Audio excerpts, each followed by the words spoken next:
আমাদের মধ্যে একটা শক্তির জন্ম দেয়, মনকে উৎফুল্ল করে তোলে। সেই ঢেউয়ের বিষয় কি আপনারা কখনো ভেবেছেন? এই ঢেউই যখন তটে আসে, ছোট পাথরের সাথে ধাক্কা খেয়ে বিক্ষিপ্ত হয়ে যায়। আর এমন এক সময়ও আসে যখন এই ঢেউই এত ভয়ঙ্কর হয়ে ওঠে যে সবকিছু ধ্বংস করে দেয়, সবকিছু নষ্ট করে দেয়।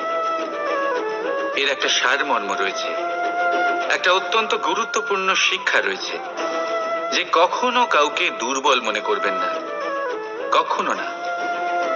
কারণ এই দুর্বলতা যখন তার প্রকৃত শক্তির রূপ দেখায়, প্রবল বিনাশ সৃষ্টি করে।